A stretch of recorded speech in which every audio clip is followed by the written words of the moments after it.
What's up, fellas? We are live. So we got our Monday value panel here. Me and Sartain had a massive falling out because of the debate yesterday. So he's not going to be joining us anymore because he's a Trump loser. No, I'm just kidding. He just couldn't make it today, but he's going to be there for the next one. And I want to welcome a guest appearance from Nate. Nate, here, why don't you tell the guys what you do? Yeah, what's up, guys? So full-time, I work as an aerospace engineer on NASA's SLS rocket program. So representing the tech dorks here, but I also run a pornography addiction recovery coaching program. And I'm Austin's inner game coach inside of his mentorship program.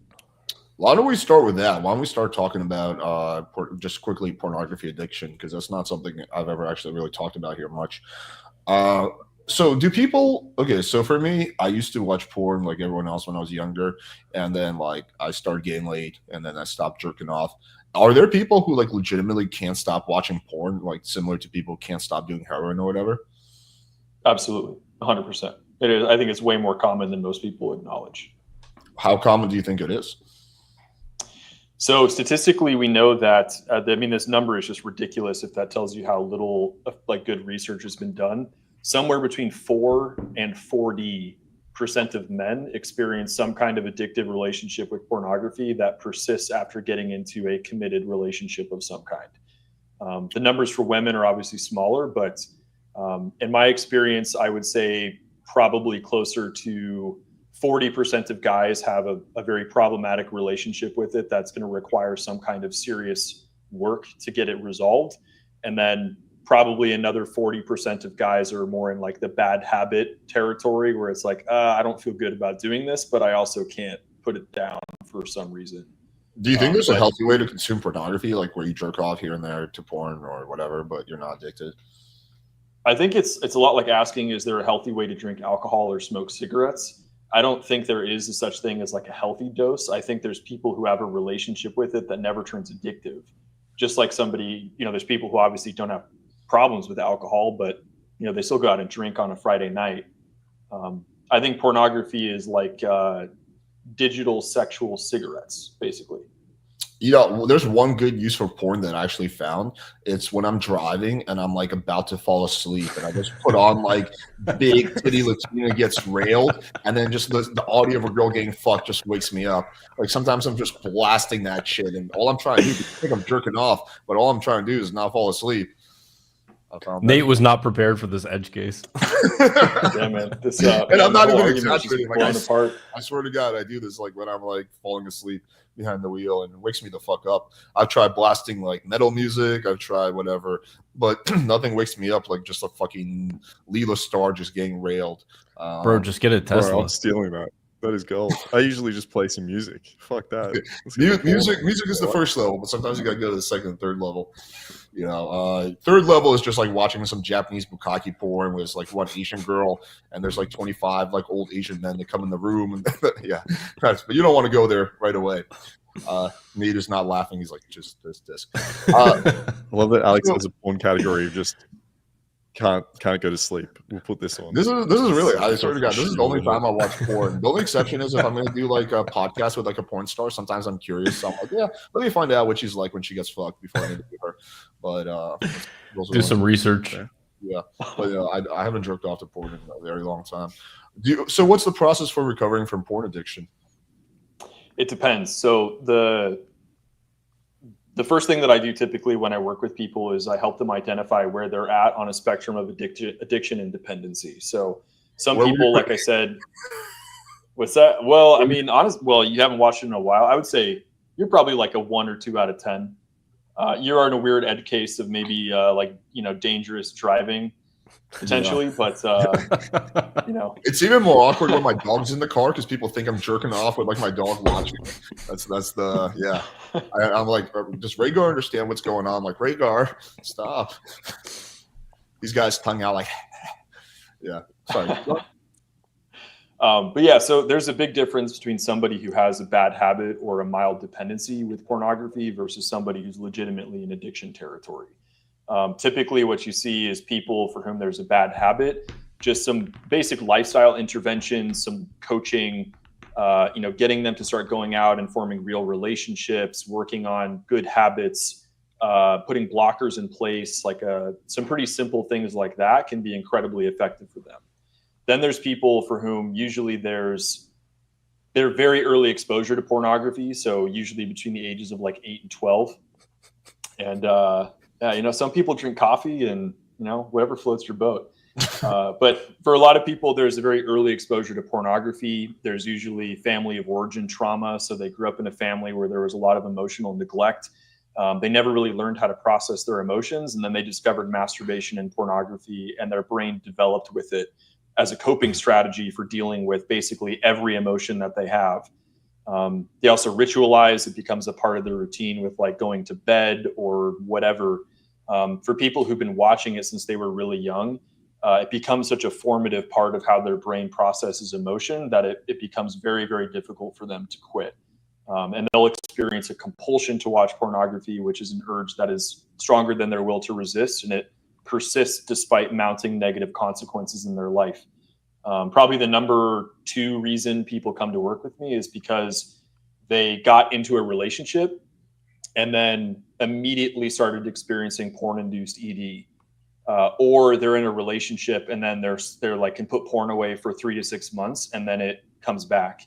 And then the girlfriend finds out, and then it's this massive explosion, betrayal trauma, like what's wrong with you? What's wrong with me? Wait, girls Why am I not good enough for porn? you? I've never had that happen. I've never had a girl. Like typically girls will be down to watch porn with you, from my experience. No? It depends. There's a lot of, I would say a huge chunk of girls find that basically to be cheating. I think there's a very strong argument to say that it basically is, if it's not being openly discussed and agreed upon in the relationship. Dude, Hang on. I'm curious about this. So if you guys have a girl and you walk in one morning and she's got porn open, do you guys feel cheated on? No. Not at all. No, If a girl was, I don't at all. I'm just thinking, like, if a girl was to walk in and you got porn open and she's like, I can't believe you betrayed me like that. I mean, I'm surprised guys or girls feel this way. Like, what do you think? No, sometimes when I'm driving, I'll literally put on porn just to fuck with my girlfriend when she's like talking to like whatever her Spanish shit. Like she's sending voicemails to one of her girlfriends. I'll just blast some like fucking porn, and she's like, blah blah blah, español. Like, yeah, I don't know. That's awesome. I think girls are more likely to feel that way because it's more of a visual thing for them. It's like you're looking at other girls, and that kind of bothers them. It also can put emotional strain in the relationship. I think that's another thing. I get it if like you're jerking off instead of fucking your girl. Like maybe your girl's like, hey, I really want to have sex with you tonight, and you roll over, you're like, I'm just tired, babe, and then you pull out the fucking porn and you start jerking off next to it. I can get that can feel like real shitty. Yeah, I'm just surprised to hear that. But that's just inefficient. You can play the porn and have the girlfriend jerk you off. Like there's true. Yes, work together, make it a team effort. Yeah, make it a team effort. Yeah, maybe for most guys, their use of porn is not integrated. Yeah. Oh yeah, go for it. Yeah, someone said in the chat about NoFap. I don't know the stats on this, but they don't like the idea of NoFap. I'm curious, like, what are your views on masturbation in general? Like, are you encouraging healthy masturbation, but just not to porn and when it's excessive and when it's for the wrong reasons? Or do you take like the NoFap route? I'm like curious what your views on that are.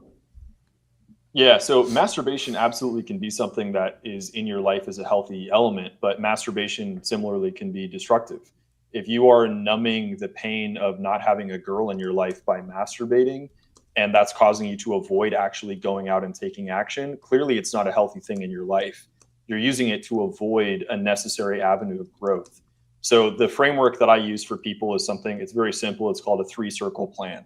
Inner circle is like, hey, this is the relationship that it needs to stop at all costs. For people who have a pornography addiction, who literally cannot stop, porn is something that like, this needs to go and never come back. Masturbation is something that I've seen can be in that area where like, if I'm masturbating compulsively to the point that it's literally damaging my life and relationships or causing me to avoid actually growing as a man, it's time to stop. Then, masturbation could also be in what's called the middle circle, where it's like danger zone territory, where it's like, I have the same relationship with this. I totaled my car 3 times this week. Donuts. Yeah. But I have the same relationship with this as I have with like eating donuts. Like this isn't really serving me in any way. And then there is what I would call outer circle would be when it's like life affirming. It's actually like an expression of something healthy for you. And to sort of delineate what defines those things, like if something is unhealthy, it's compulsive. You don't feel like you have a choice about whether or not you want to do it. It's probably combined with sexual fantasy that also feels compulsive. And it's also usually marked by avoidance. So you're doing it to numb or escape negative emotion, or to avoid taking necessary action to actually improve your life or relationships. Here's an interesting question for the panel. If you have to pick either completely giving up porn where you never watch porn again, or giving up jerking off, which one would you do? Because for me, I would argue that I would definitely quit jerking off versus, I think, like, this is what I used to do back in the day. I haven't done this in ages, but like 2017, 2018, Alex, when I had a date with a girl that was like, I was a little nervous about, I used to have this ritual where I would go on Pornhub and find a video of a girl that looks like her getting fucked so I could visualize myself fucking this girl. And second of all, I would take a cold shower and then see if I could maintain the vision of me fucking the girl. And I don't know, maybe it was all just like fucking like extra non-necessary shit, but that worked. Versus I feel like if I jerked off, like that would just kill my motivation to go on the date in the first place, and I just wouldn't try nearly as hard to close. So I guess it's a question for everyone. You have to, I think we know where Nate stands, but you have to give up either porn or jerking off. Oh, I'd give up porn. I would rather give up porn. It just fucks with my head. Interesting. But you don't need a bust to jerk off. But I guess the downside of jerking off is it's kind of gay because you're touching a dick, you know? Yeah, I think something that I encourage a lot, instead of doing like the no fat thing, which I think is one angle, I just do encourage guys to do like the no cum thing, or at least like mindful coming. So if you're going to jerk off, use it as like a practice for sexual intimacy. So I like the idea of what Alex said, like envision yourself with the girl, like actually picture that. And this is where you can practice whether you want to become more sensitive, less sensitive, you want to control your orgasm a little bit here. And it's more of a mindful process. I do encourage guys not to come at all. But I mean, it's tough, right? You're there in the moment. So I think as long as it's like mindful, and as you said, you're not doing it as like a coping mechanism. It's not like, fuck, I'm really stressed. Fuck, I need to get some sleep. Or like, fuck, this girl just rejected me. But if you're like, hey, I want to get in touch with more of my sexual side. I want to understand that better. I want to last longer in bed, and you want to, masturbate, go for it. But yeah, I think the idea of involving porn can make it a little bit problematic. But yeah, I think, look, there's probably a lot of guys watching this that, they fucking jerk off a couple of times a week to porn. As you said, I think they're probably completely fine. But as long as they're not jerking off right now to the stream, they're good. Yeah. Fuck it. Hey, go for it. It's if you see Alex and you're like, damn, what a sexy man, right? You're gonna get homo and touch her own dick. Go for it. You look at my luscious hairline and you're like, holy shit, Exactly, this man has his hair game on fucking point. I guess I guess to kind of bring it back to more to like pickup though, I would say that my ability to like never really need to like jerk off or watch porn unless I'm driving is directly tied to my ability to get laid. Like if I just completely like, there's a direct correlation there. It's kind of, I was watching porn all the time until I learned how to get laid, and then it just started tapering off the more I was able to get laid. I just find like jerking off to be so significantly inferior to having sex. But if I couldn't get laid, like it would be, I think, very, very, very hard for me to not engage in those activities. So I guess that's the trick. Like for the average guy does not know how to get laid, or they usually like the average guy like gets laid basically through luck here and there, right place, right time, several times, throughout his life.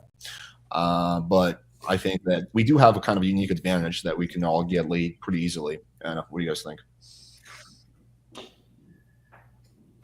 Yeah, based on what you said, the one thing I would say is that pornography addiction, when it is like compulsive, I can't stop, it's not a sex deficiency disorder. That's like one of the greatest myths that I bust in, no pun intended, with people who start to work with me is again, like I can't tell you how many people who I work with who are married, they have girlfriends.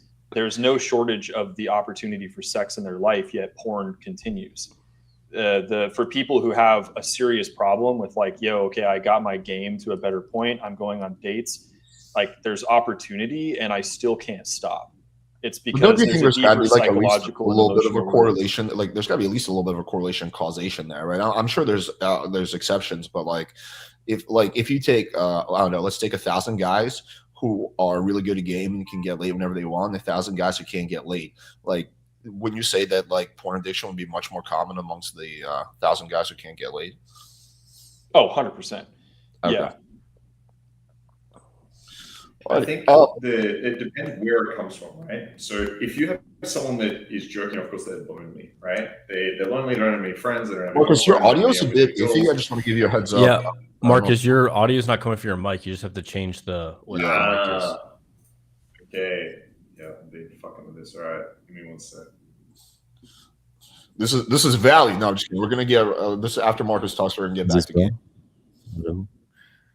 All right, yeah. What I was saying is, I think it depends where it comes from. If someone is like super lonely, they don't have any friends, they don't have a girlfriend, they're not fucking anyone, and that's the cause of them feeling really shitty, and they try to compensate by this jerking off problem they have, then yeah, I think like the minute they have more friends, they get more girls in their life, it probably helps to solve some of those problems. But if they're just super stressed out, right? If they're married and they've got like a busy work life and they're just fucking stressed out of their brain, then yeah, like having a wife that are fuck or a bunch of girls that are fuck probably isn't going to solve that issue. So I think, yeah, it probably does solve it for some guys, but probably not for others. Would you agree with that, Nate?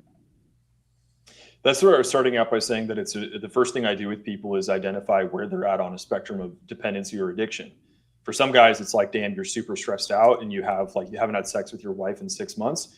That's pretty clear where we can start to make some interventions. But there's other guys, like I said, where Austin was one of the people who encouraged me really to get into coaching this when I took a program with him several years ago.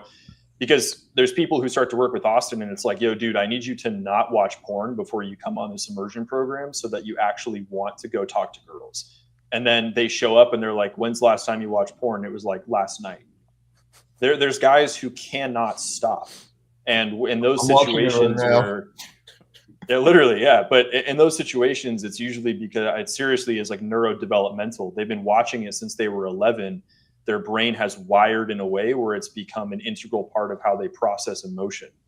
And trauma is usually linked in with that. Like I said, there's an entire field of sex addiction, of which porn addiction is a subset, which centers around trauma and its influence in the formation of sexually addictive behaviors. So for people on that side of the spectrum, they definitely need more than like r/nofap and some habits and like, waking up and going for a walk and doing push-ups when they get an urge or taking a cold shower challenge. Like that's not going to cut it. There's deeper emotional work that has to be done for these guys.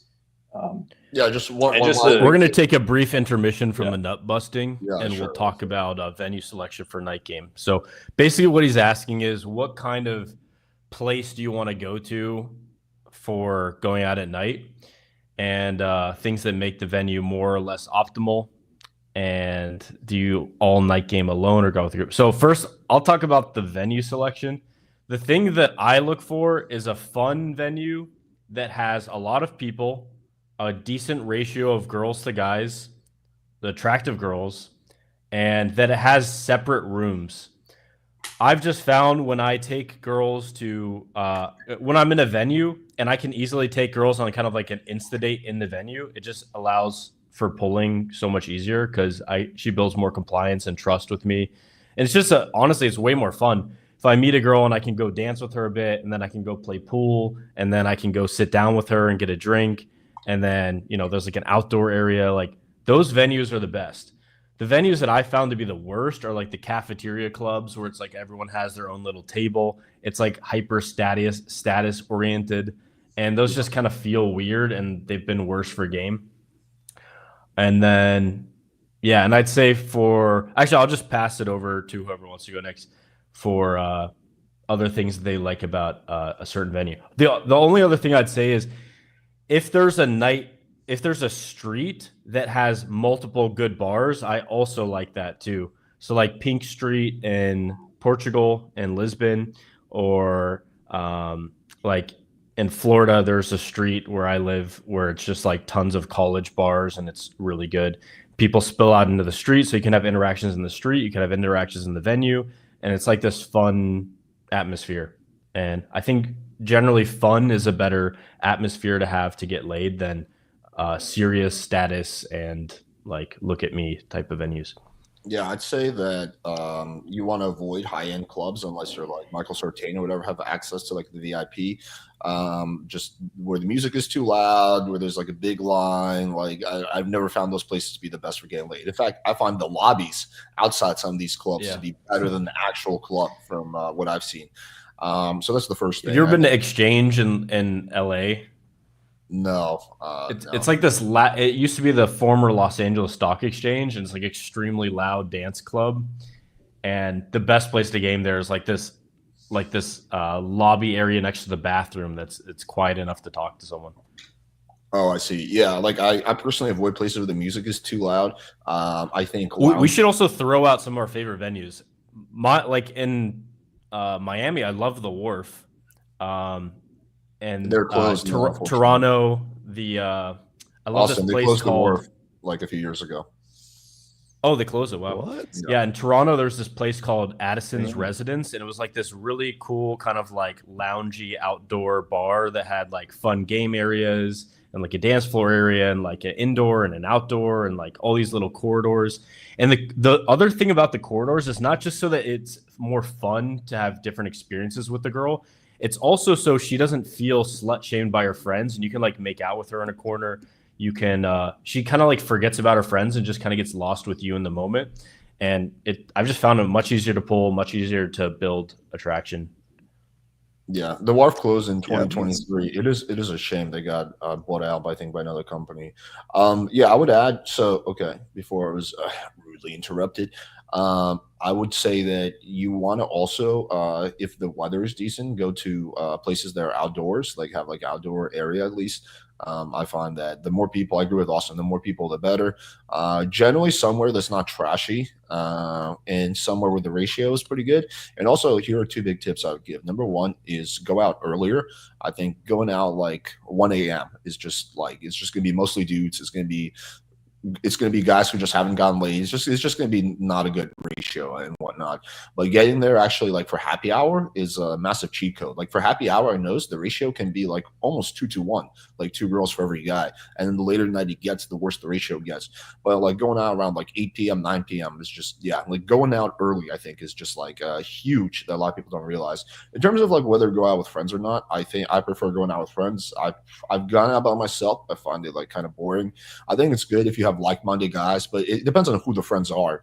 But if they're like kind of into pickup and they're kind of like-minded and positive, and instead of like basically discouraging you, they're actually encouraging. Yeah, man, go talk to that girl. I think that's really good. It also helps hold you accountable a little bit because when you're by yourself, it's like, oh, whatever, I can just skip this girl. But like when your buddies are there, you don't want to be embarrassed, right? So like I don't know how it is for like you guys and your friends, but like if I go out with my friends and there's like an attractive girl and that they know is my type and I don't approach her, they're gonna make fun of me, right? Like, oh, dude, what are you becoming a pussy now? You fucking YouTuber. So I think that's good. It provides like some healthy social pressure.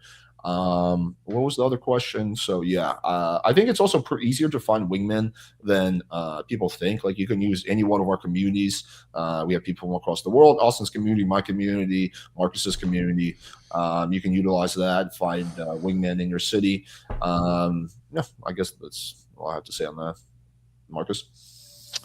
Yeah, I agree with everything you guys said. I think the biggest thing for me is like music volume. Like the lower that shit is, the easier it is to game. You don't have to like yell over it. But I will give the benefit of going to like a classier venue. It's going to depend on the venue itself. You just don't want to go to an area that's full of like sugar babies. But I've found there's been some good spots where you go to like these rooftop cocktail bar type of places and no one opens there because it's usually like some older guys that are kind of just chilling. And the girls just assume that you have value. So even listen, if you're still at like college or some shit, you rock up to this place and you just dress nice. All these girls assume that okay, this guy must have something good going on in his life, and they're not used to being open. So all the girls there are really friendly, and it's this like crazy dynamic where you rock up, the girls are super hot, they've got their shit going, a bunch of guys don't open, and then you go over and you just have the assumed attraction here. So it is tough because some of these places are just full of sugar babies. So be careful. But if you can find a place like that, it is the most optimal. It's amazing. The music is loud. It's great. And then in terms of going out by yourself or not, it can be nice to go out by yourself to basically get over that hurdle and to practice without having the crutch of everyone else around you. But it's just more fun with friends. So yeah, I mean, I prefer every single time going out with some mates or some wings. And as Alex said, it's easy to find these days. Yeah, there's a venue like this called Isabel in Los Angeles. We used to go to a lot, and is exactly what you described. It's like very rich, successful guys that were just kind of like very stiff and couldn't talk to girls really. And then we rock up like full pickup mode, and just like girls are like not used to having fun. And yeah, I've had some good nights out there. Austin takes all the stiff guys to task. You know, he shows them how it's done. Here's a really interesting question. Do you guys think? Do you think guys who do passport bro thing develop a sense of entitlement when they go back to their own Western country? I would say yes. I have noticed that. They I guess they adjust to the standards of whatever that country is, where it's probably a lot easier to get laid, and then I don't know. I think it's a really interesting question, but I would say the short answer Do you know what happens, Alex? Do you know what happens? They turn No. into a Western girl, okay? They become entitled, right? They go to a place where they get a lot of attention. People really like them. They set their standards really high. And then they go back to America and they turn into an American girl, right? This is essentially what happens. Now, but yeah, I mean, you adapt to basically what you're given and what you're used to. So if you're going back to America, you better get used to being a bit more of a struggle. Yeah, but like I would say, like Austin's traveled all over the place, but I don't really see him doing that, right? But like I do see. He's a lot on- of- I will say when I came back from Thailand, it was a rough adjustment. I went from, you know, the bungalow in LA. I was in Thailand for a month, and there was like 3 weeks that went by where I didn't get rejected, and a girl was acting weird to me at this like music festival I went to with my friend, and then I was like, why is she being like that? Is this girl autistic? And he goes, Austin, did you forget that rejection exists? And I was like, holy fuck. It was the first time I've been rejected in 3 weeks. And and then I came back to America after having a crazy success in Thailand. And I went to the bungalow and I was talking to these two girls, and they do like the American thing where it's like very combative, very like, you know, kind of like who can outwit the other person type of thing. And I was just like in shock. And I literally told them, I'm like, I'm sorry. I'm kind of blown away. I'm just not used to the masculinity of America, of like American women. And they were like, we're not masculine. And then, so it is a rough adjustment, but then you kind of realize it's like women are largely the same everywhere.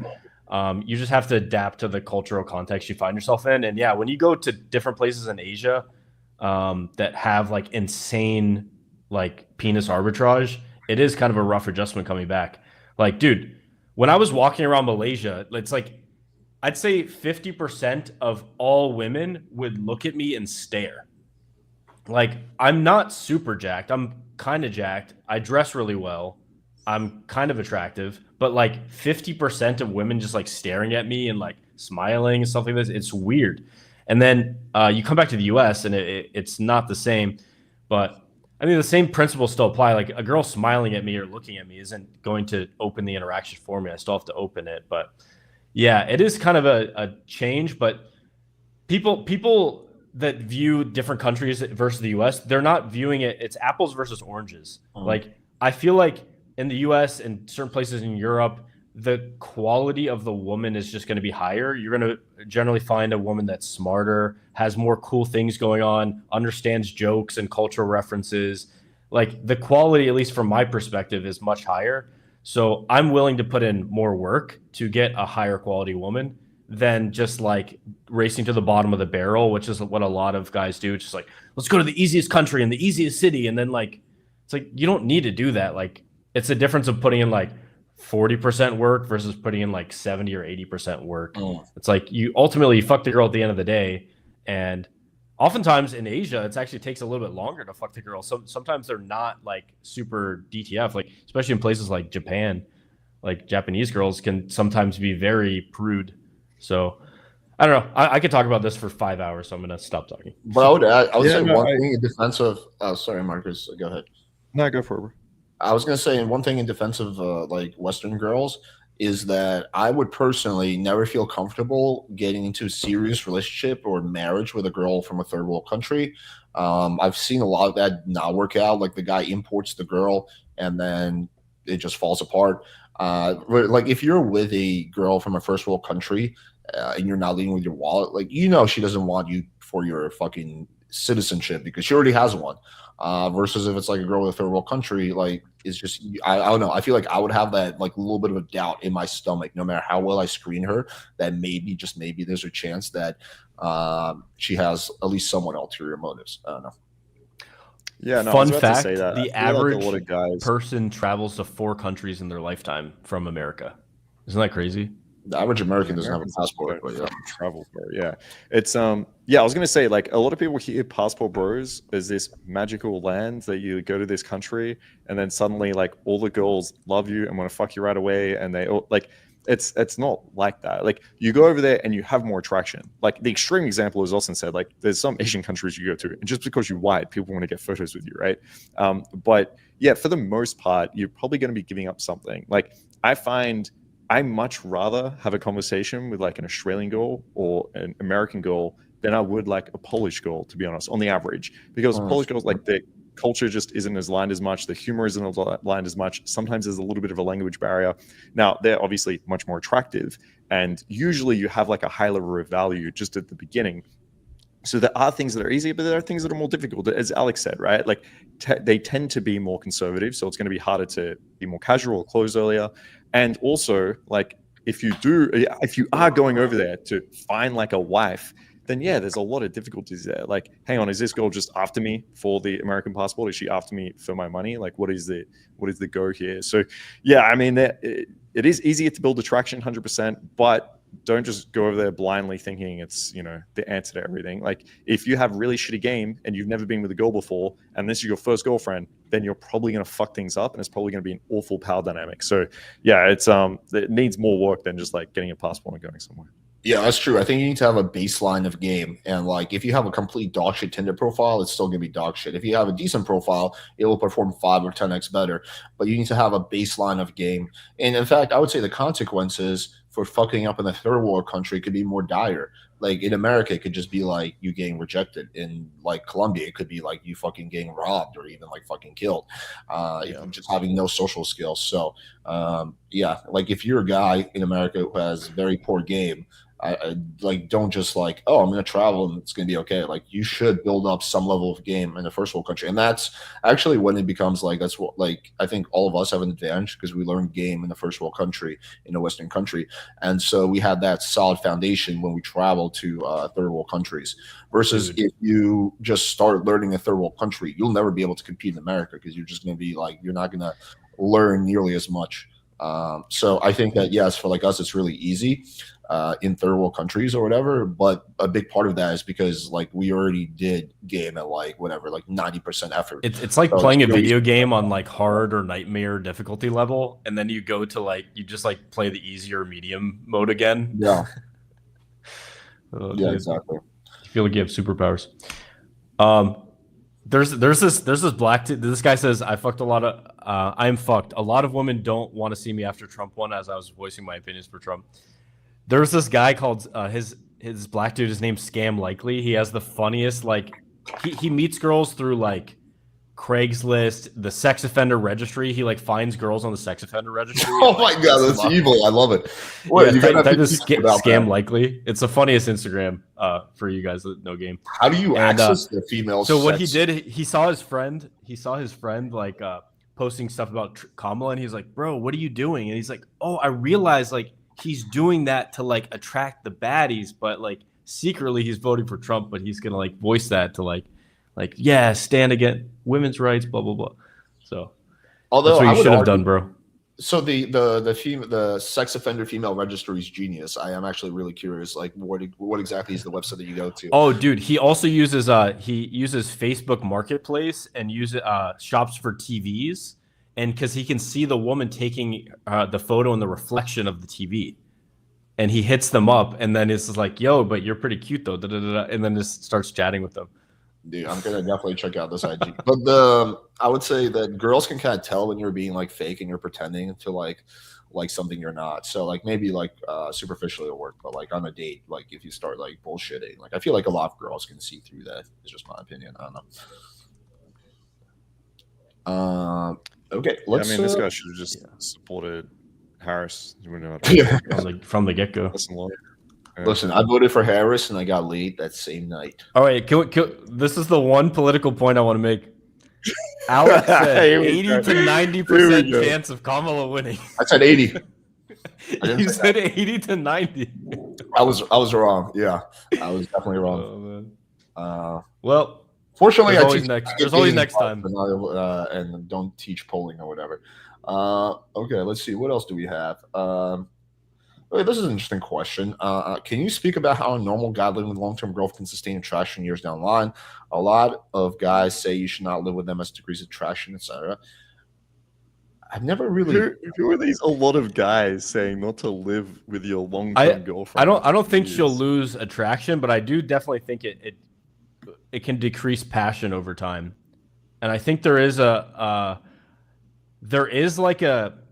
I'll break this down in two ways. One, I've seen this guy. He's on the Chef's Table episode. His name's Francis Melman, and he's my favorite chef ever because he has the coolest perspective of life and dating and everything. And he has a wife and a kid, and he spends like 3 to 4 days a week with them. And then the other days of the week, he's like out in the woods, cooking in the middle of nature. Then he's like visiting his restaurants, and like he loves just being on the go and that kind of thing. And he does say that, like, you know, passion can decrease when you're with them. And then anecdotally for me, like I've lived with 2 girls, and I didn't like it. It felt like instead of having this like sharing these special moments together, it felt like you were sharing less and less special time, and like the more mundane stuff comes over time. And I didn't really enjoy it. So for me personally, I like dating a girl and having her have her own place, her own space, and me having my own space so that I can like just clear my thoughts, be alone, and she can do the same thing. And yeah, I like that. And then I think from a evolutionary psychology perspective, it makes sense that men would go on like these hunting trips. They'd go off and like, you know, hunt a mammoth or something. And then they'd have to they'd spend several days away from their women, and then they'd come back and they'd bring the meat back all packed and whatever. And, you know, there would be some breaks in there, and you'd see people. You see people, and then you would you'd go away and you'd come back, and it's like this natural rhythm. I don't like spending all the time with one girl. I can do like a short trip, 4 or 5 days, maybe a week or 2, but after that, I want my own alone time. You know. Yeah, I agree. I like. Are you talking? I just want to clarify. This is. I understand in the first few years, but say you're like 10 years into a relationship, you're a normal guy 10 years in, and like you're getting engaged or married, and like this girl is your partner. Are you thinking then that you don't live with her? That, like, for the rest of your personally, life, I've thought about it. I think what I would do is something like a normal guy. I know for us it might be different, but like for a normal guy, I'm saying. I think it depends on your finances too. Like that, exactly. I think the ideal option is that you guys live close together, but you'll have your own place. That's like me and my girlfriend have been together for like 3.5 years now, know each other for 5, and we live close. We live like 5 minutes apart, driving. Yeah, we both like having our own place. Like maybe like ideal would be if we could both live in the same building, but still have our own our own places. So yeah, but I think obviously like, you know, both in like top 5%. If you are, you know, if you're like a middle class person, you obviously for financial reasons have to like live together, especially if you're starting a family. But I think ideal, at least to me, I guess there's different preferences. But and I think even if you live with them, there are, you know, guys like to go golf for a reason. Like they like to, you know, they like to do certain activities. Like older guys, they like to do certain activities where they spend like an entire day just like with their boys, you know, hanging out, sailing, golfing, whatever, just so that you can have some like time away from each other, so that it makes the time that you're together feel more special. I was going to add in, I think that there's, you know, you can live with a girl and still lose her attraction. Like being in living with her or not living with her is probably not going to be the primary variable that determines whether a girl loses attraction for you over time.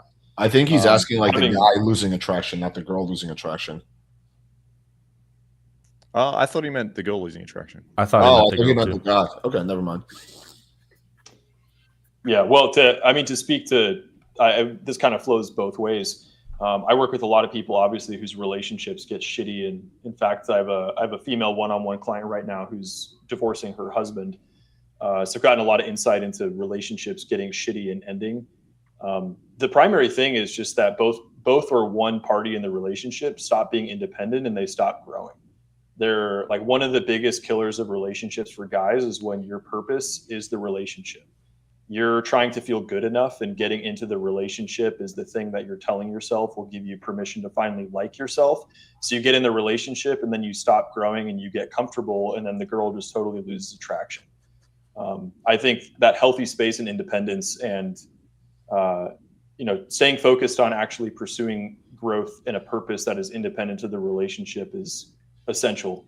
Otherwise, you're just going to become roommates or like best friends, and that's shitty. Yeah, I mean, I couldn't agree with that. I think the issue here is, like, yes, if you're in like an open relationship, or this is like serious but still like casual, or it's in the first couple of years or whatever, then yeah, of course. So you don't want to be like jumping too deep into this. You don't want to be spending every fucking day with this girl. You don't want to be living with her. I think I think we'd all agree with that. But if you're talking about like a long-term partner and like years down the track, and like you're thinking of starting a family together and stuff like that, then I think you just need to balance that. Yeah, you're probably going to live with each other. You're probably going to spend a lot of your time with each other, but it shouldn't be every second of the day, and you shouldn't be so dependent on each other. Yes, there should be some independence there. As Austin said, there should be a golf trip. There should be some time when you go kill a mammoth or some shit.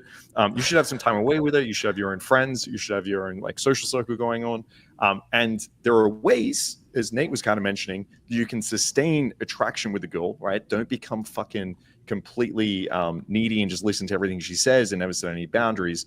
But yeah, I think like living with a girl is completely fine. You just need to make sure you have the other things in step. But I mean, I think there's an element of preference, and I also think it's different if you have a kid. Yeah, if you have a kid, like if me and my girlfriend ever have a kid, yeah, we'd obviously live together just for logistics and like convenience. Plus, this is what I wanted to say: is if I get to that point where I have a kid with someone, I want to be in a house that has like a guest house, or I'll just construct the house for me. So it's like there's like a divide. So I have time. I have like the ability to focus on things and business and my own space and stuff. And then I can, obviously every day I'm going to be hanging out with my kids and stuff, but then I have like some alone time that I can spend during the day. These are all ideals. I have a question. Are you guys sleeping with your girl in the same bed every night? Yeah. Well, like whenever she's over, yeah. I do like twice like a week. In this future scenario. Oh. Like in this future scenario, I'm saying. Yeah, I love sleeping next to my girlfriend. It's amazing. Yeah. Okay. Would you have breakfast together? I don't eat breakfast. Okay. Would you have dinner together? I'm Russian. We cry like in the morning. We don't eat them, but you just want like your own room, which is fine. Like it sounds like you guys want to spend time with them and live with them, but you just want your. I think there's a difference between a different room and like an entire like guest house or like wing. In America, there's these. You probably have it in Australia too. It's just like there's a house. What are you gonna like this?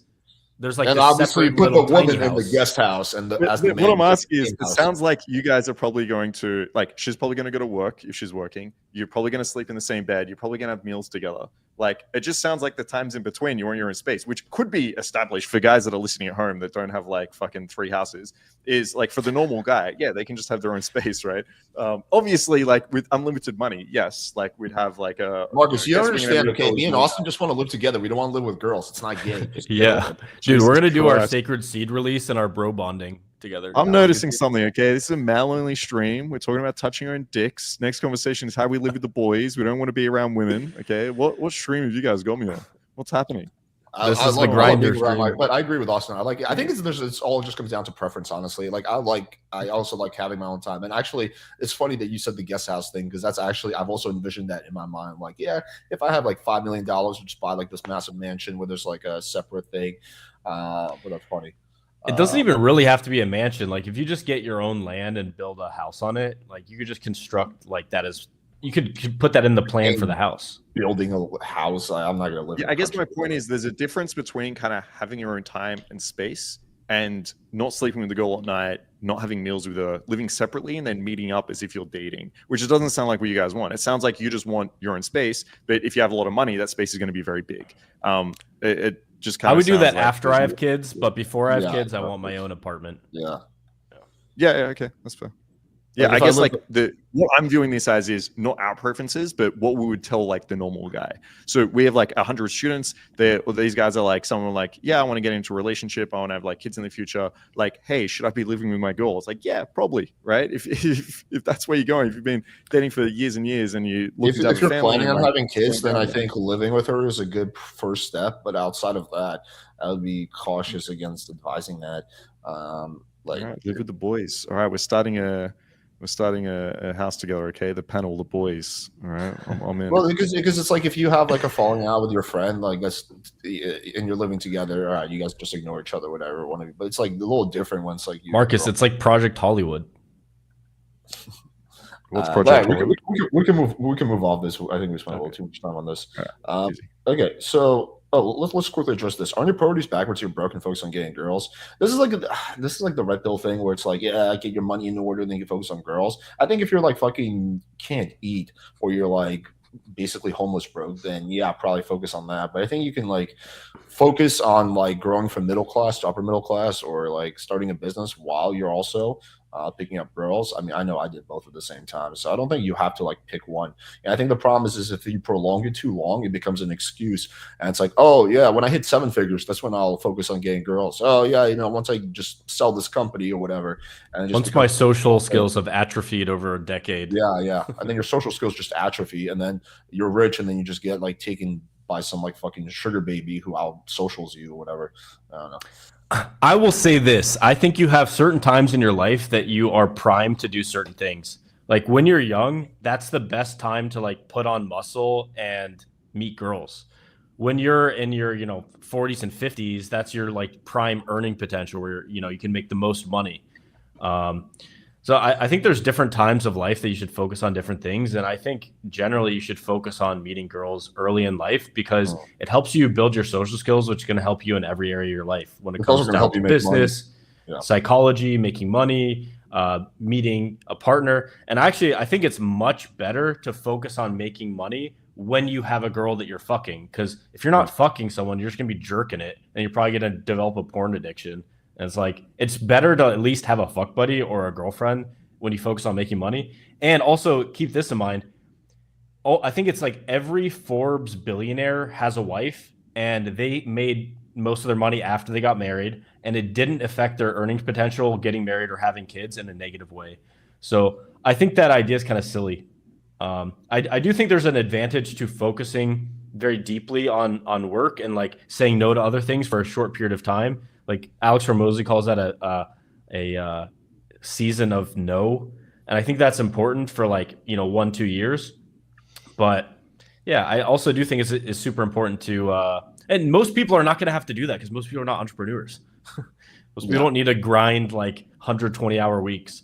So yeah, I think it's better to focus on meeting girls, building muscle, and then in developing, like finding what you have a passion in or finding something that you're curious about and you like to learn more of and building your career around that and just like allowing that to unfold over time because you're not missing out on any crazy earning potential when you're like 21 on average. So yeah, you can always make depend money what you later. mean by. Oh, sorry, go ahead. Oh, sorry, this lag, bro. It's going to depend what you mean by priorities and what you mean by broke. Like, I'm sure we'll all agree. If you don't have a job, okay, then yeah, if you're actually broke, like get a fucking job, move out of your like mom's basement or some shit. 100% make that the priority. Marcus, I honestly But if learned you game just- while I didn't have a job. In all honesty, Well, you should have fucking got a job, okay? I'm sorry. It's Maybe. like that should be the priority, right? Like if you just set up like that, that should be the priority, and it won't take you long. Like this isn't a 10-year grind to find a job, okay? This is a 2-month grind to find a job. So yeah, like if you're in that situation, do the 2 months, get your fucking job, like move out. But after that, I agree with these guys. It's just going to be a matter of there's like diminishing returns a little bit on some of these things too. Like you can have a massive, easy learning curve if you just go out and do game for a couple of months, and you're going to be way more social. And if you focus on your business for a little bit, that's also going to have really big gains at the beginning. So I think, like if you're broke, fix it. But otherwise, the priority should be kind of fairly spread out. And as Austin kind of said, yeah, there's no disadvantage from really getting an amazing social game early on in life. funny enough, yeah, when a I lot of was, people in my forget that early you can do stages things of- simultaneously. Like to get girls, you really only need like 10 hours a week, and then to make money, what do you need? 40 hours a week. Like these don't need to be like taking up your entire life. And like even getting jacked, 3 workouts a week, and you're like basically doing like 95% of your potential in building muscle. So Funny enough, when I was in my very early stages of learning game, I was also donating semen. So I was literally making money to jerk off. until I got kicked out of the program for undisclosed reasons. But anyway, Does that count as yeah, an it was, addiction if you make a money? Yeah. I Yeah, don't you think and so. Nate's program is so funny. You're like the funniest dude. So I've been jerking off was, while driving to stay awake, and I had to donate again, so they made me watch. I had to wait. I had to not Well, bust until I made it to the center. So I was driving. I was like, fuck, speed it up. All right. Tips on opening 8, 9, 10 girls versus less attractive ones. I'm programming. Well, it's the same question, but for texting different. I personally think it's very, very similar, if not. It's the same, but it's what it does to you. So if you're putting that girl on a pedestal and you're thinking about her as a special goddess as opposed to just another girl, then it's going to put you in your head and it's going to make your game much worse. So I don't even say like she's an 8 or 9. What do I have to do differently? It's just like you just talk to girls, and then the ones that are more attractive, you spend more time around, and you desensitize yourself to beauty, and it becomes normal for you. But I will say this: if there's a big disparity in overall attraction or attractiveness, so if you're like a 4 or a 5, and you're talking to a girl that's like extremely attractive, then you're going to get less chances than a guy who is more attractive. But it doesn't mean you can't bang that girl. It doesn't mean you can't date that girl. It's just you're going to get less chances. It's going to be a little bit tougher, and you have to compensate in other ways, whether it's your game or lifestyle or whatever. I would also add that one of the biggest mistakes guys make when they're going for the hot girls is instead of playing to win like they do around the average girls, they start playing not to lose. They're worried about fucking it up. It's like, oh shit, I've never talked to a girl this hot. I want to fuck it up. And just by playing not to lose, you're going to eventually lose. So yeah, if you can treat like a 9 like you would a 6, like you would actually be like much better off than a guy who like tries to do something different. But yeah, go ahead, Marcus. Yeah, I think there's actually 2 ways to treat this differently. So one is the way you guys mentioned, which is it has an effect on you. Okay, so you can't walk up there being like overly nervous, thinking you're not good enough, like, and being much less confident than you would with a girl. I thought you were 9. Yeah, exactly. Oh my god. But the second part is I actually do think it's a little bit different. I think hotter women usually are going to be around more people. They're usually going to be harder to get access to, and they're usually going to be opened a little bit more. So they're going to have like high standards essentially, not only because of that, but their own perceived like what they can get, kind of what Austin was talking about. So I think when you do open them, I encourage guys to go much more indirect. With an average looking girl, you can kind of go up and just give a very confident compliment, and the girl's like, damn, this guy's semi-good looking, hopefully, but he's very confident. That's a really attractive trait. That's kind of enough for me to want to keep talking to this guy. With a hot girl that gets open a bunch and might be around a bunch of other people, if you just go up and give a very confident compliment, usually it's not enough. Usually they just brush it off. Usually they make a decision right then and there. This guy's not good enough for me. Remember, I'm a 9 or a 10. And so I would usually encourage guys that are going up to very attractive girls around a lot of people, go very indirect, even speak to the friends first before you even engage her. So that's like the slight difference I didn't know. The only thing I would say to counter that is I don't actually think 9s and 10s get approached more than 6s and 7s, is just from what I've seen. They tend to have high standards though. They might not, you're right. There's these situations where like there's a 7.5 and 8, like a girl that's slightly attractive but looks very open, that gets opened a lot more. She's like standing by herself. But they tend to have high standards. So they might not get open as much in the club. Maybe they're at a table, but they do get, a lot of attention on Instagram. They do get told their whole life how beautiful they are. Guys do simp around them a lot more. So I agree with you. They might not physically get open in the club, but they get a lot more attention, let's say. Yeah. To add on to what Marcus was saying, I think that's a really good point. They will screen you way harder as well. My girlfriend, the first time I brought her to my house, she's opening my fridge, seeing what's in my fridge. She's going through my bookshelf, seeing what the books I'm reading are. She's like analyzing everything. And yeah, you don't date in a vacuum. These girls have access to other guys, and they know relatively what they can get elsewhere. You're right. And especially if they're older, if they're 25 plus, like they've dated some very successful men. Like they've dated, whether it's a celebrity or my assistant here, she's dated football players, professional basketball players, college athletes, some celebrities. It's like they have access to like very high level guys. So you have to at least you don't have to be that famous, but you have to have the qualities of a very attractive man, and you have to have your life together. Like just because some guy's famous doesn't mean he has everything together. Fame is usually packaged with social status and money, which is cool. But maybe you could spend more time with her than another guy. There's always like ways to outcompete another guy. And if you, and also even the way you fuck a girl, like if you can do certain things for a girl that allows her to like be herself that she wants to be in the bedroom, she can finally express that part of herself, and it just like it makes all the other guys kind of fade away. So ultimately, I think, and you'll see this when you walk around the streets, women are not like, you'll see very attractive women with kind of average looking guys, and it ultimately it's like women will fall in love with people that they just fall in love with. And there's also an element of cultural similarity and cultural rapport. You ever like walk around, you see like a dime like Latina girl, and she's with like some frumpy looking Latino guy, and you're like, why is this? And it's like, because there's cultural similarity. She fell in love with him, and now there's kind of like a bond there that's built. So that's where I guess I would differ from like red pill stuff. Is like I see how love works, and oftentimes it's not very rational.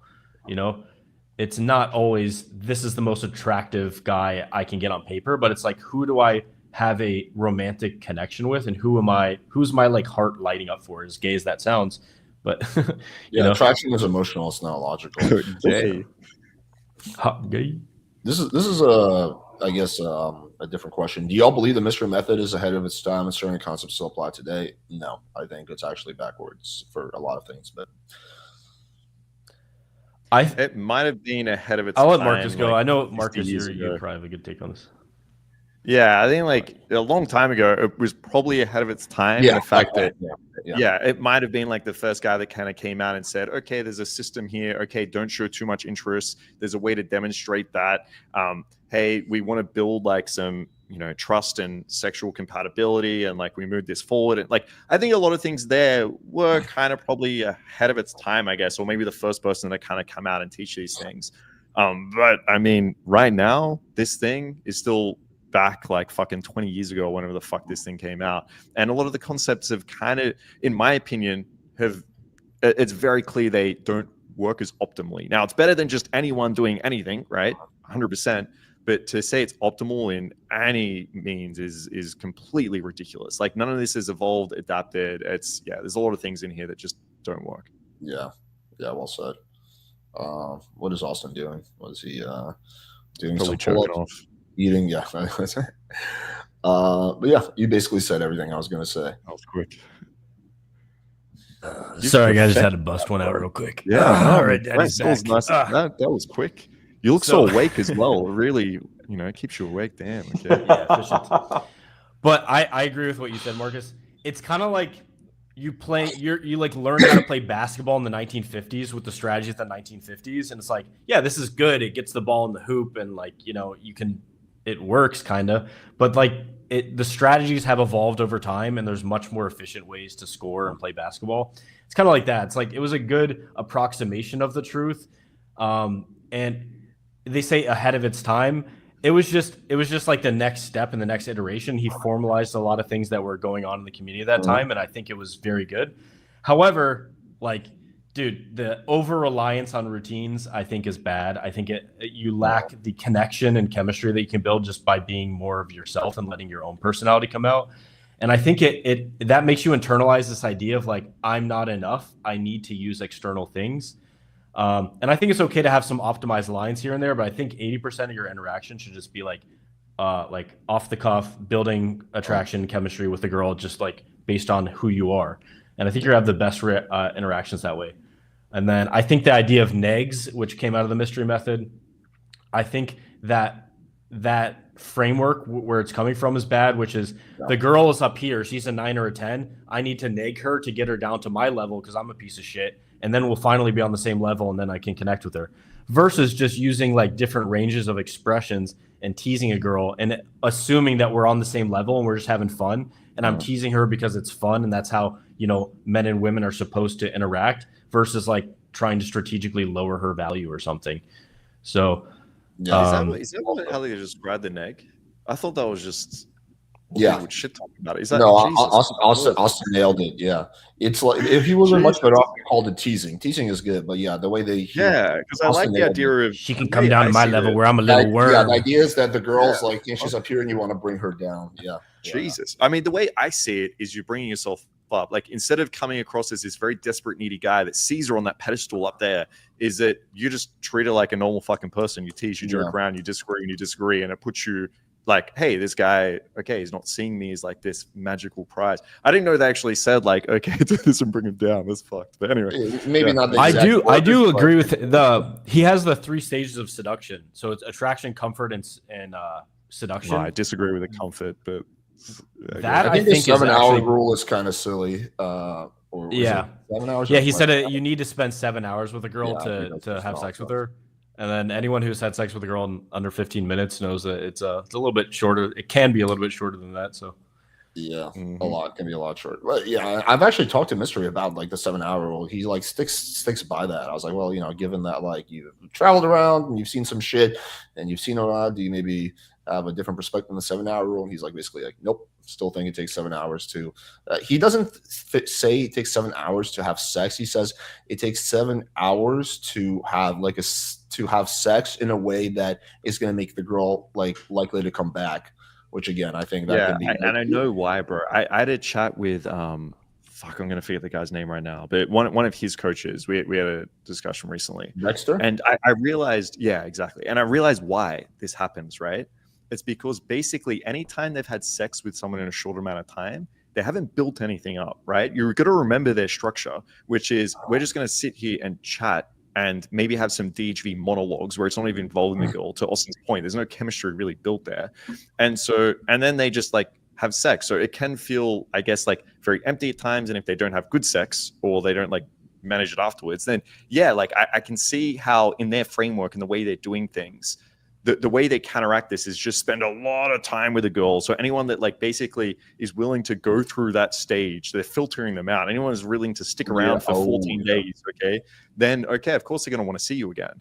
They don't know how to build the amount of attraction or chemistry needed to have sex quickly and have the girl actually still into you. So yeah, it's a bias that happens where you stick to this like one form of game, you don't optimize it, and then you have this selection bias of girls that probably don't want to see you again. Yeah, well said. You guys spoke on dealing with American Western girls in regards to with the masculine type attitude. Am I coping if I say to myself it's repulsive and they're only good for LA? I can't take them seriously like you feminine girls seem to be less in the West. Okay, I would push back on this. Here's my using concept is that a lot of the girls that you think are masculine in the West are actually super feminine and submissive with the right guy. Like if you were to like my girlfriend works in marketing and sales, and she has a pretty good high paying job. If you were to like encounter her at work, you think she's like very like dominant and assertive, right? She kind of has to be like being a 5-foot woman working in like predominantly male industry. But like if you watch ever me and her, you'll think she's like the sweetest, most feminine girl ever. And like, yeah, like girls, some of these like high powered women who are like girl bosses or whatever, like with the right guy, they'll be super submissive and super feminine. So I think that's an important thing to realize. I would still venture to say that the majority of women in the West are feminine with the right guy. And there's probably some exceptions, but yeah, I wouldn't say it's like a small percentage. It's just like they're just maybe not feminine with you, right? They kind of have that like bitchy outer shield or they're brats, right? But once you get past that outer shield, they just kind of melt in your arms. yeah, women are like oranges. They have that exterior rind, and then like once you peel it through, dealing with whatever shit tests or just put enough time in, they're all juicy and sweet in the inside. Yeah. Yeah, I agree. Have to add before I move on to the next one. Yeah, women are like ducks. If you put like bread out, they slowly gain your trust over time, and then you could basically have the duck like in your hands. Wow. Yeah, women are like dogs. You can kind of train them to be a little bit more feminine. Yeah, Women are like dogs. They'll occasionally they're pretty good, but sometimes they'll just take a shit on your carpet. Sure. Hey, when that happens. That's an interesting question. If there was fuckboys and nice guys, isn't there anything in between? And yes, I think there are. Actually, most guys are probably somewhere. Well, most guys that get laid are probably. I have never had a definition of what a fuckboy is. It's a very vague term. I think it's kind of like a political looking slogan. for. It's like it's deliberately vague so people can paint whatever they want onto it. I think it's generally implied to be a guy who just wants like a bunch of casual sex. It's a guy who gets laid a lot and is not looking for anything serious. I think that's generally how like what people mean when they say fuckboy. I think girls use the word differently, or depending on the girl, maybe. Like sometimes when I hear girls say fuckboy, what they mean is someone that lies. Like to them, it means okay. I they're forgot to completely add that fine with into me. Yeah, exactly. Like they're fine with me fucking around, and like they might call me a fuckboy, but they don't mean it in the same way. Like yeah, like I have a lot of casual sex. Yeah, or they mean whatever, and people dishonest. find I'm honest Yeah, about you're it. right. Yeah, but I think a lot of girls are like, "Hey, are you a fuckboy?" In the sense that are you gonna lie to me? You're gonna say you want a relationship, and then like you're seeing 10 other girls. So yeah. Yeah, I think the in between is just being a good guy. Like you can be a high value guy that's like pro social, cares about girls, and treats them well. There's And also a lot by the of way, guys who like have pretty decent social skills, have like decent game, but their goal isn't to just fuck as many women as possible. Like one of my best friends actually, the my developer for Firetext is he's always been good with girls, but he just prefers relationships. So he just like has just had a bunch of girlfriends. He can get laid a lot if he wants to, but he just like likes having relationships. So I have a question for you and Marcus. Do you think if you've had sex with more than 100 or 200 girls that it's going to impact your ability to pair bond with a woman Not necessarily. No. in the same way that it probably would for a girl? okay, so this is what I'll say.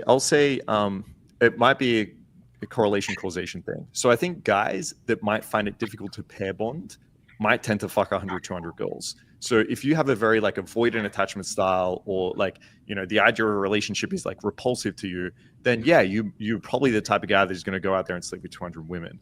But I think if you just take a guy and he sleeps with a bunch of girls, like there's no evidence there that affects his ability to be able to pair bond whatsoever. There's been no evidence for that. And I think it's the same with girls. There might be some girls that are fucking broken and might seek a lot of validation and go out, and they're probably going to make horrible partners.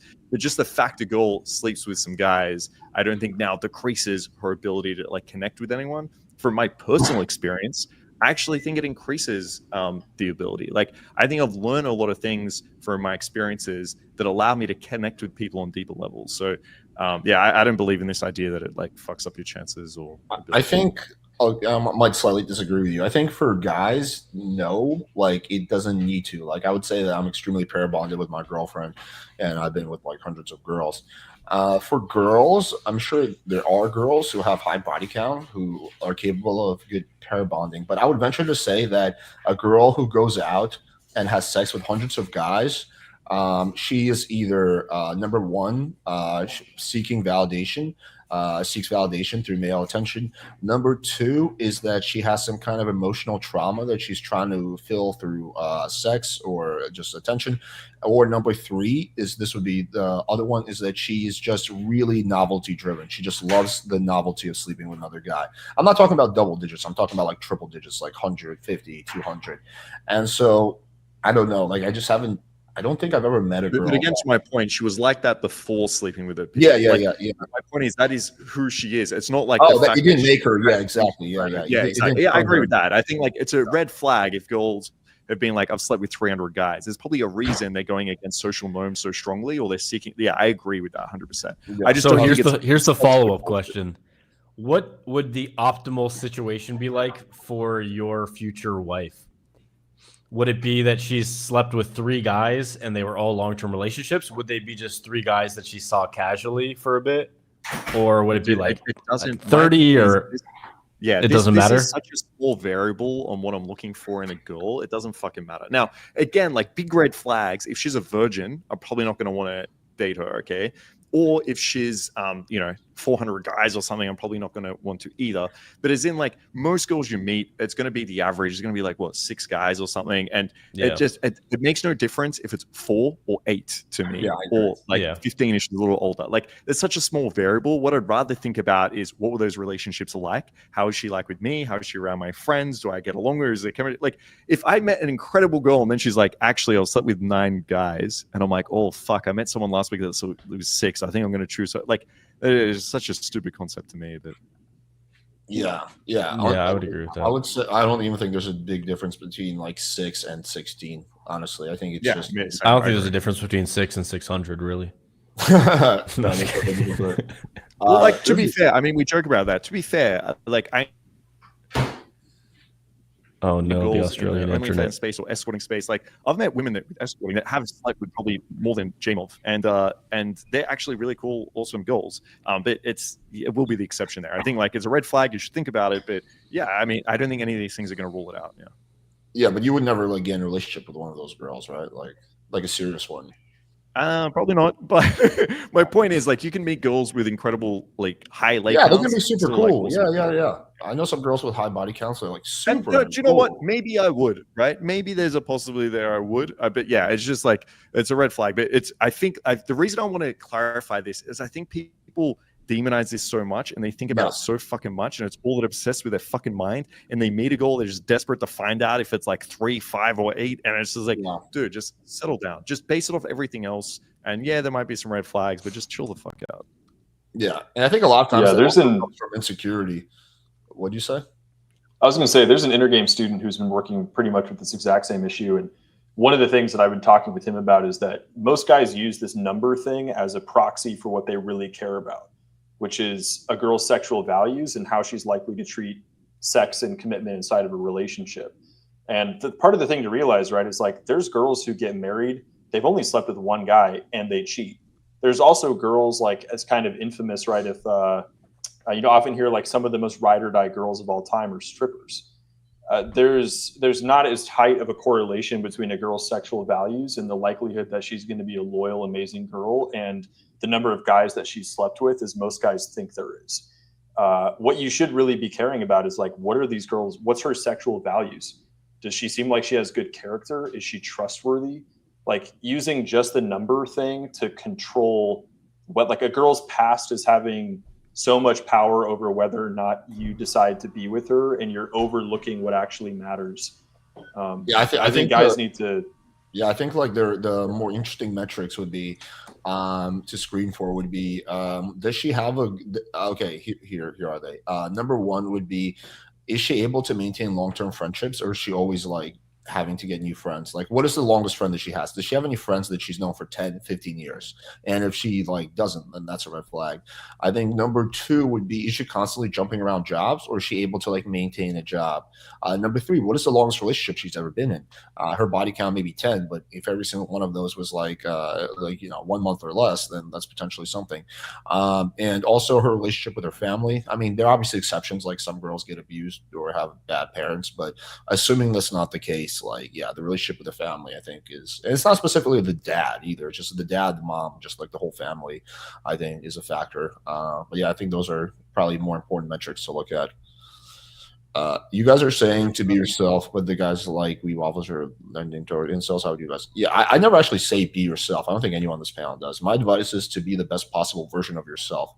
But that can mean a massive transformation based on where you're starting from. If you're a guy who's like not able to get laid and you repulse girls, then being the best version of yourself is going to be a massive, massive transformation. Like, you're going to be almost a different person. You're going to be building on the strengths that you have, and you're going to be really, really working hard to eliminate any of your weaknesses. So I would never give the advice of just like, oh, just be yourself. But yeah, what do you guys think? Yeah, I think it's the right advice for the wrong person. Obviously, being authentic is where a very important piece of attraction comes from. But for most guys, if you're like in incel territory, you're probably in a psychological state where you're mistaking this bundle of trauma coping mechanisms, neediness, anxiety, and insecurity as your authentic self and real personality. And so when those guys hear just go be yourself, they're like, oh, let me just go double down on being the needy, insecure guy who's always taking value in every interaction that I get into, hoping that somebody is finally going to give me permission to like myself, and then suddenly hope that doubling down on that strategy is going to make things work. For most guys, they don't know how to be themselves. They probably had something happen in their past where they put on this facade, and they've been wearing it for so long, they're mistaking it for who they are. They're living in coping and survival mode and protection. They've never really experienced what it's like to just actually be authentic. So I think that, like I said, it's the right advice for the wrong person. If you're in that state where you don't have a history of doing well in relationships, there's probably a massive amount of transformation that needs to occur for you. Trauma healing, being able to relax, open up, actually be self-expressive, find out what you like, take ownership of that, not be so influenced by affirmation and approval from other people, right? There's all these different pieces that probably have to be worked on, to the point, like where Alex said, you literally will have to become a different person. This is a radical transformation, but you basically have the options of dealing with the pain of being alone and an incel for the rest of your life, or dealing with the pain of learning the skill set and transforming. So which one are you going to pick? Yeah, well said. I guess this kind of also opens up the door to kind of talk about inner game a little bit, which I think we should touch on. So this is kind of what I did personally. I changed my inner self through positive reference experiences. Through knowing about pickup, I had a logical idea of where I want to be. Like, I want to be non-needy. I want to be assertive, right? I knew that through logical, content consumption. And so I acquired the positive reference experiences that were able to change my subconscious to be in line with that. But I know there's other ways of changing your inner self, or like learning inner games. So what would you? I think you guys can speak on that. I just personally never tried the other way. But what do you guys think are like other ways you can like improve your inner game? So I want to clarify what Nate said too. It's not just, you're not becoming you are becoming a new person, and because you're doing things that you haven't done before in that sense, but you're actually getting closer to your core. You're kind of shedding your fake self in a way. You're getting closer to your authentic self, which I don't even talk about in my program until the 5th phase of game. I think you should learn how to desensitize, learn how to vibe, learn how to sexualize, learn how strategy in game, learn how to pull and all that. And then in the 5th phase of game, once you've done all that, it's like, okay, now you can start like becoming more and more and more authentic, because you're gonna reflect these qualities that you've developed, and you're gonna reflect who you are at the core, and that's gonna make your attraction like skyrocket even more. So I want to say that. And the other thing that you asked about, like changing your identity over time, or like improving in this way, I think of it as you identify with your future self, you take steps to get there, and then along the way you interpret every single thing that you're doing in a way that buttresses your new identity. So if you have this identity of like, I'm a loser, I'm an incel, and you adopt this new identity, I'm a winner, I'm a ladies' man, let's say, and you have that identity, it doesn't feel real to you. So what you need to do is it's kind of like a tabletop. It's like you have this, and now you have to build the legs of the table. So, I'm a ladies' man, I'm a winner, I'm whatever, I'm good with girls. Then you have to go out and get experiences with girls and use it as a way that builds up that belief, or at least doesn't damage the belief. So if I have a bad interaction, I can interpret it in a way like, hey, listen, I'll learn from what I did wrong. But you know what? Some people have bad days. Some girls get on their period, right? It's like there's things that go wrong. And then when things do go well, it's like they went well because women love me, because I'm awesome, because I have good game, etc. And then these kind of beliefs start to solidify over time. And I think the one caveat with the way that works for like 90% of people, 80% of people. If you have a really, really intense childhood trauma or something like that, that's when you need to go into like exploring trauma releasing or psychedelic assisted psychotherapy or things like that. So I think Nate can talk more in depth on that. Very, very well said. I actually just agree with basically everything said. The only thing I would add is you also have to control the inputs that are coming into your mind, into your soul. Like you cannot be like, if you're a guy who's like you're in the early stages or even the middle stages of the journey, and you're trying to level up, you cannot be just watching a lot of like negative red pill or black pill content, which at the end of the day most of it is. That's one advantage I had was that in 2013 when I really started learning game, that shit wasn't around. It was all just like positive pickup stuff. Some of it was like woo woo, and some of it was like not the most effective, but there was no like real, or at least I didn't stumble upon any like negativity. And I just wonder how much different my whole trajectory would have been if in 2012, instead of finding positive motivational pickup content, I found like negative like black pill content, which is like, oh shit, maybe it is my fucking hairline or whatever, my fucking crooked Jew nose.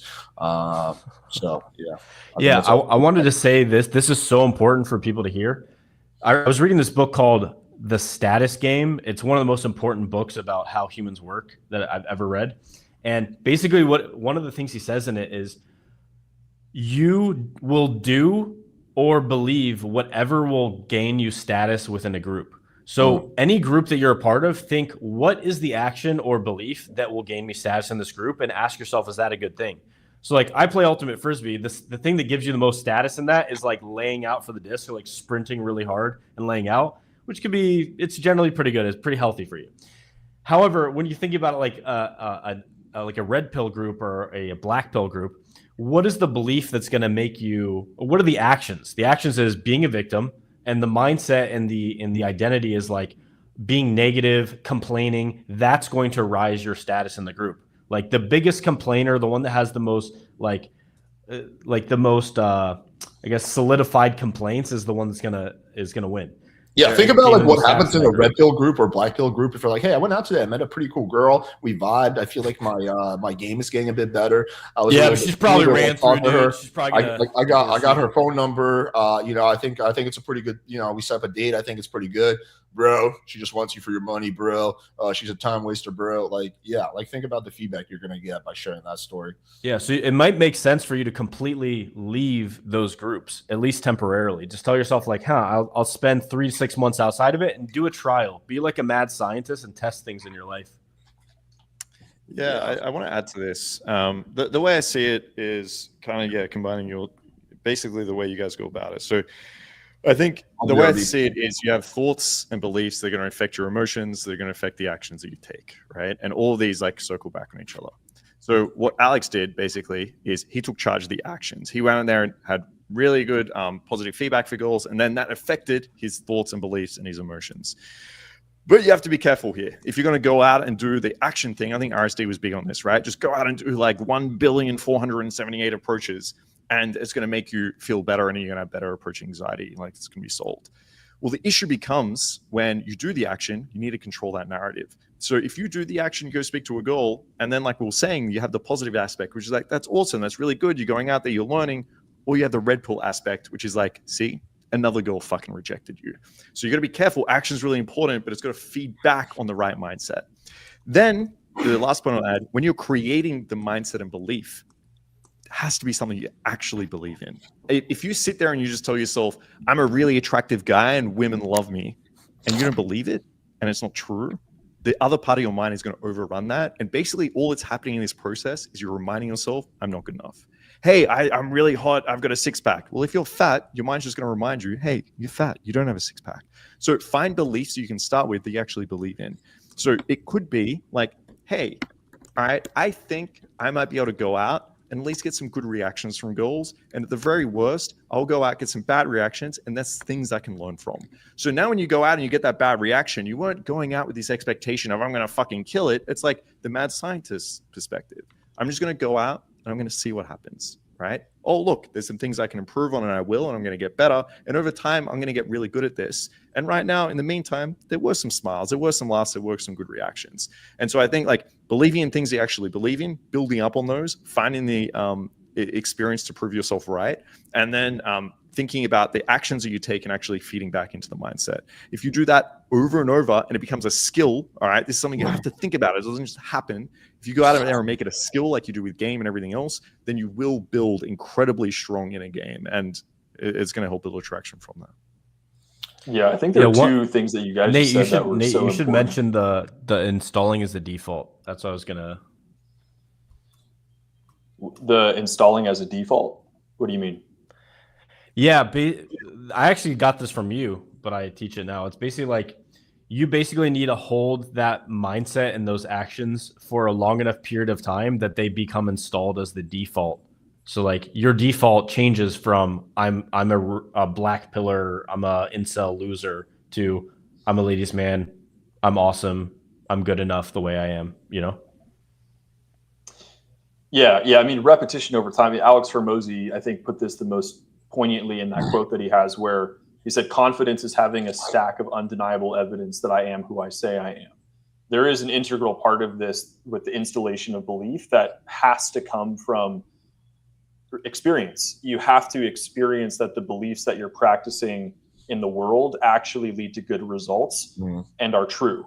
And I think that part of what I was going to add in is I think both of you guys said things that I really hope that the people listening understand like how powerful those two statements were. One is like one of the most, probably the most powerful lever you have to change your life, to heal and to transform as a person, is to change the status environment that you're connected to.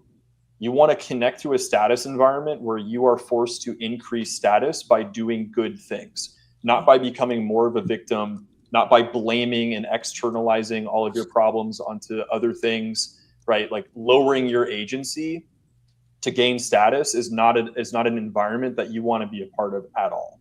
Even if like this odd bit of information here or there that is said might like be somewhat true. But the other thing that Marcus said, which I think is so powerful and so important, is something that I focus on very deeply in my program. Is it basically is like, you know, where do you turn to for power in your life when you want to change? When something bad happens in your life, what do you turn to internally in order to like create transformation? Do you turn to shame? Do you turn to blame? Do you turn to anger? Do you turn to self-criticism? Or do you turn towards the truth? Do you turn to things that are encouraging and motivating, that are going to push you in a better direction? And pretty much across the board, what I see with guys who are stuck in patterns of self-sabotage is the thing that they turn to for power to change in their life is shame. They go up and they get blown out, and instead of recognizing and affirming that, like, you know, you haven't approached a girl in years and you just confronted your fear to go and take action, that's a good thing. But these guys do not have the capacity to resonate with that or to remind themselves that that's the truth. Instead, they loop on why they're not good enough in this false system of beliefs that reinforces this shameful identity. And absolutely, I would say, like what Marcus was saying, you have to stop turning to shame, to self-criticism, and to other forms of self-abuse as the thing that is going to motivate you to change. And this goes super, super deep as well. Like, this is where I think the inner game stuff that I teach can go very deep. Like, if every single time something bad happens in your life or you confront difficulty, the thing that you respond to it with is shame, that reveals something really deep about what you believe about the world and how you are oriented towards reality. Like, if there was a better source of power that you knew existed that you could turn to that would result in a better result than shame, you would be turning to it by definition. Like, you're in a situation where you're worshiping shame and you're Unless you're a wondering victim, why your life isn't if you going develop a very victim well. mindset, then you will actually get like satisfaction from turning to things like shame. Oh, definitely. But they also stay stuck in patterns of self-sabotage. And I've never seen a victim whose life turned out well. No, never happened. Yeah. And so if you find that you're stuck in those patterns of just like beating yourself up, I would ask you to look at, like, what are you turning to for power to change in your life? And what would happen if, like Marcus was saying, you actually started practicing turning towards something that's true and empowering and encouraging in a way that's not like painting abs on a flabby gut. You know, you're not just like hitting yourself with these like pithy affirmations of like, oh, you know, like, oh, you did it, queen. You're a babe, even though you're like 400 pounds overweight. It's like, no, the truth here is that you're confronting a fear. You're confronting a deficiency in yourself. And that is courageous. Like, yeah, sure, the result didn't go well, but there's a truth. There's a kernel of truth here that is good, that has to be affirmed. And then, like Austin was saying, when you do that repetitively over time, it eventually becomes the default, that you start building the winner effect and the positive momentum that will install that new state of a positive identity as a default. Yeah, I would just once again triple down on that. You never want to be a victim when it comes to anything, any kind of success. If you ever want to have any kind of success, business, relationship, game, whatever, you cannot be a victim. And yeah, it's just so many people nowadays are professional victims, or at least partial victims. And also another thing is, keep in mind, like, I think it's easy to get a false sense of reality based on like social media. So, for example, like let's say you have a bad date and you search like, oh, a bad date, whatever, like advice, and then like you stumble upon like red pill content and you start getting inundated with stories of other people who had bad dates or got ripped off or something like that, and then you think that's just default reality for everyone. I think the biggest example of this is when people ask me like, so are all the girls in Miami well, yeah, but you see how girls in Miami are on Fresh and Fit. It's like that's not the average girl. It's a massive sample bias. So yeah, I think it's you got to also be question the shit you see on social media and don't jump to the conclusion that's actually the reality. Like there's people out who like if you sometimes you got to step out of what you believe and see if there's truth in a different perspective. Yeah, we should do about 25 more minutes and then call it max. Yeah, I agree. Like 20 minutes. Yeah. This is a funny story that made me chuckle. Whether you guys believe it or not, my ex tried to get with a gay guy after we split, and he wasn't having it because he was legit gay. But I overheard her a few times telling him about my skills. He smiled and waved me anytime I saw his gay ass in public for years after. Good references do help, though. Okay. Okay, we got a I guess all caps question. By the way, guys, you don't have to do all caps. We'll still see your questions. Hello, Alex. My question is, how do you deal with a bitchy girl who only answers your questions with monosyllables? How to create attraction with that type of bitchy girls? I'll let one of you guys handle this one. It just sounds like she's not attracted to you. So yeah, is this on text? No, Or I is think this in real it's life? probably like real life. But either way, like if look, some girls will give you the bitch shield, right? And you can kind of through persistence penetrate that. Yeah. So if that's the case, if she's giving you a bitch shield, what works for me is basically I just assume attraction, assume it's going super well, and I just keep bantering and keep talking and keep doing my Pepe Le Pew kind of charm, and then eventually the bitch shield kind of goes away. It's like the orange rind of the orange, and then she's sweet on the inside. And yeah, sometimes it'll take 5 seconds, sometimes it'll take 30 seconds. Sometimes a girl will be kind of like uptight for a minute because, you know, her friend said something that made her angry and she's just kind of still processing that anger. And, you know, and then over time it'll fade away. But, you know, I don't know who you are. I don't know what you look like. I don't know how you smell. I don't know how your fashion is. I don't know how your game is. I don't know how your voice sounds. So that's all I have to go on. But yeah, in general, if a girl's giving you nothing, like you need to improve some things about yourself. Or it could just be, let's say you're just a 6'5" Chad, you know, jacked, amazing jawline, 10% body fat. You make 7 figures a year. You're charismatic. You're funny. People love you. You're just coming through with a group of 10 girls. And then this girl's giving you monosyllables. She's probably like something's wrong with her. So it depends on the context. Yeah, I think also Yeah, guys need to be able to differentiate between bitches and brats. They may seem similar to a guy who doesn't have like pretty strong social skills. And if a girl's bratty, then you can literally use that dynamic to fuck her. Like that's literally the psychosexual dynamic that's going to get her wet. So But a you lot can of just girls will, call her out and will be bratty, at least in the early stages. This is like for anyone who watches the channel, you know, like the video I did with the Finnish girl, like everyone in the comments was like shitting on her. Oh, this girl's the biggest bitch ever. But I never thought she was a bitch at all. She's just a brat. But she, like brats, once you get past their bratty exterior, can be very kind and nice and sweet. So yeah, I think that's also important. I don't know. I think probably Marcus, you can probably speak more about that than I can. Yeah, I was gonna say like the mindset here needs to shift. Like if she's literally said 3 monosyllabic words to you and that's it, you probably have no idea who the fuck she is. Okay, so like calling like a bitchy behavior or something, I just hold off on that. I just say like, okay, she's giving me like what seems like non-compliance right now. What do I do? So you need to build attraction, right? Speak to a fucking friend first. Or as Alex kind of mentioned here, I test the brattiness thing. I would actually turn to her and say, damn, I love your fucking attitude. Okay. Big smile. I love your attitude. What you're conveying right now is I can handle this. Okay. You might be trying to like reject me or give me some shit. Hey, I don't give a fuck. I actually like this. It makes me feel more confident. And I don't even feel like I'm getting rejected right now, even if that's your fucking intention. Sometimes, even if she's not being bratty, she's just kind of dismissive and like, fuck, I'm not attracted to you. This in itself builds a huge perception of confidence. And so that in itself can actually build attraction with this girl. But hey, she's a bit of a brat. You look at her and you say, I love your fucking attitude. she's going to melt. She's going to smile back. She's going to give you some more shit. You give her some more shit. And it's literally like 30 seconds in, and she knows you're the one guy that can handle her. You're the one guy that can actually build this dynamic with her, and you're fucking that night. I guarantee it. That is a little bit more advanced, is a little bit more difficult. But yeah, change your mindset. Try to build attraction, and if not, go the bratty attitude angle. Yeah, brats can be the most DTF kinky girls. So that is I think this is the problem with coaching online too. Is like this we have no idea what the situation is, right? He's describing like 5% of what's happening, and we have no context.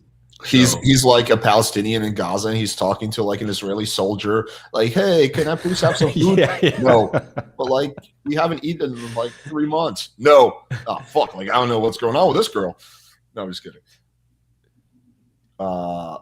Here's a good question, or I don't know. Will game be more difficult or about the same next 30 years? Realistic AI sex bots, more insults, massage equipment.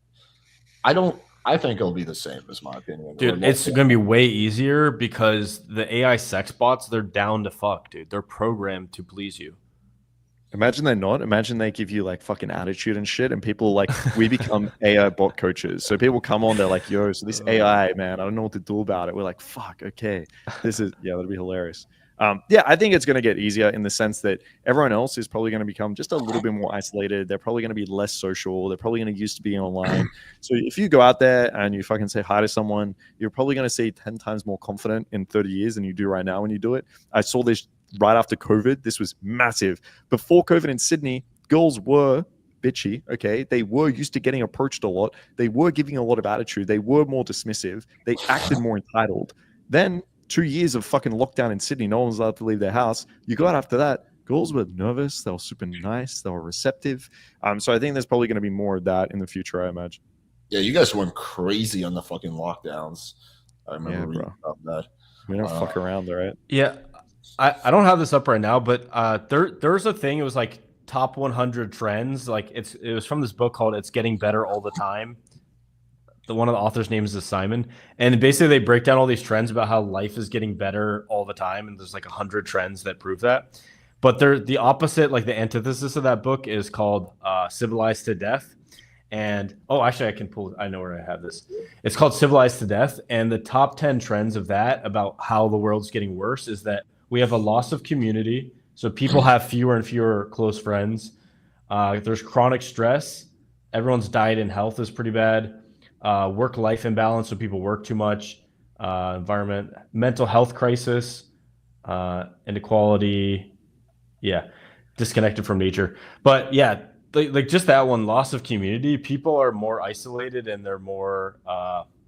They don't have that same bond with other human beings as they used to. Like there's less time socializing. I think it's like half the amount of socializing time per day as in 2000. And yeah, so I agree with Marcus. I think if you're just a generally social person, I think in 30 years, it's going to pay off in dividends. So yeah. And also one of the only things that AI can't replicate is in-person human interaction. So until it can do that, that's like one of your biggest strengths. So, yeah. Yeah. Something that I tell people that I work with is if you can, like in 20 years, just having basic social skills is going to be a superpower. I think that there's a little bit of like an Elysium super disparity that's going to emerge. We're already seeing that, obviously, but in 15, 20 years, the number of like the small percentage of guys who have good social skills are going to just continue to accrue more and more of the social results as a wider percentage of guys get captured by pornography, these other like AI sex bots, right? That kind of things, the red pill movement at an earlier and earlier age. So absolutely. I think if you can develop social skills, the bar for how good your social skills have to be in order to gain success over the next 15 to 20 years is probably only going to decrease. Yeah. Maybe. All right. I guess I think we covered a lot of shit. Is there anything else you guys want to talk about before we wrap up? Not really. I think this is good that we get into the habit of just doing the value stream once a week. It helps people out, and it's fun to talk. And GG. And I just got like 4 video ideas from this. So Yeah, for sure. I think a lot of people on my channel enjoy it. By the way, guys, if you want to support this, there's a very easy way. Just tune in every week, tell your friends. Obviously, it's going to motivate us if we see that every stream we do, we get higher views. So yeah, tell your friends. Make sure to show up, and that's all we really ask. Yeah, I think we have triple the amount of live viewers as we did last time. Not on my end. I have about the same. It says, at least on StreamYard, it says 93 total. Yeah, that's what we had like last time on my stream. Okay. Dude, 2 from Nate's channel. Yeah, Marcus, you need to stream this on your channel. I'm bringing in 20. Dude, Alex, you bring in so many. God damn. You have a lot of like live viewers. I don't think so. And you have more. That's probably the area where I'm weakest at is live viewers. I never really cared about that too much, but I remember my first YouTube live ever, I got 1,000 live viewers. It was like when it first rolled out and they were pushing it really hard, and I was using the Honest Signals channel. oh shit. Yeah. 2017. All right. Let's do our shout outs. Thanks for listening, guys. I'm Austin Summers. You can find me everywhere on the internet at Austin Summers, YouTube, Instagram mostly. Nate? Yeah, Ultraman Project. You can go check us out on YouTube. Yeah, what's up, guys? My Instagram, YouTube tag is right in my name there, at Recover with Nate. If you need to learn how to stop jerking off, guy. If you want to learn how to watch porn while you drive, then come over to my channel. This is what we focus on, especially having a really cute dog in the car. That definitely helps with perception. Dude, these channels are niching down so much. Yeah. But all right, cool, guys. We'll see you next week. Thanks everyone for showing up. We'll see you guys next time. Take it easy. Cheers. All right. Peace.